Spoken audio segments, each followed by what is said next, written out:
मेरे दादा मुझसे पूछा करते थे, अक्सर औरों से भी पूछा करते थे, लेकिन जब उन्होंने मुझसे पूछा तो फिर पूछना बंद कर दिया। वो पूछा करते थे कि अक्ल बड़ी की भैंस। अब उनको कौन उत्तर दे? मुझसे एक दिन पूछ बैठे, मैंने कहा भैंस। उन्होंने कहा क्यों? मैंने कहा क्योंकि भैंस ये सवाल नहीं पूछती।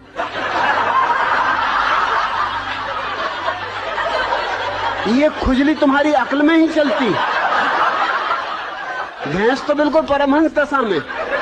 मैं कई भैंसों के पास जाके कई घंटों खड़ा रहा, कोई भैंस नहीं पूछती कि अक्ल बड़ी की भैंस। अरे भैंस को पता ही है कि हम बड़े, क्या पूछना। फिर उन्होंने नहीं पूछा। फिर मैं कई दफा उनसे पूछता था कि पूछो ना, अक्ल बड़ी की भैंस। कहते तू चुप रहे। वो मुझे कहीं नहीं ले जाते थे, वो बड़ा सत्संग करते थे, महात्माओं के पास जाते थे। वो जब भी जाए मैं बैठे ही रहता था कि आया मैं भी, कि नहीं तू ले जाने नहीं, तू कुछ ना कुछ उल्टी सीधी बात कह देगा।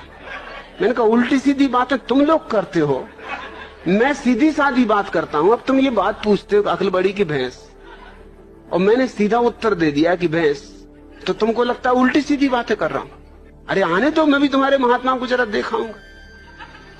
एक दफा मुझे ले गए, सिर्फ एक दफा ले गए।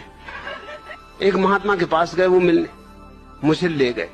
महात्मा की उम्र रही हो कोई 30 साल, मेरी उम्र रही होगी मुश्किल से कोई 15 साल, और मेरे दादा की उम्र रही कम से कम 60 साल। महात्मा ने उनसे कहा आओ बच्चा बैठो।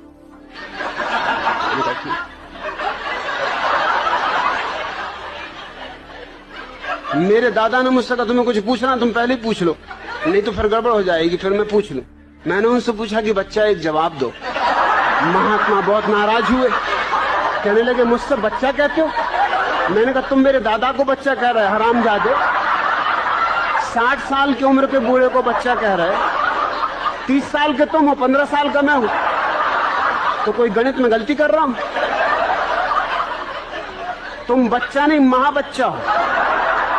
मेरे दादा ने मुझे फौरन बाहर निकाला, तू जा भैया, तू घर जाओ, कभी मेरे साथ मत आना। क्या बातें पूछ रहे हो?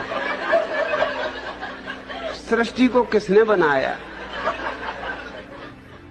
जान भी लोगे तो क्या करोगे? क्या फिर से बनाना है?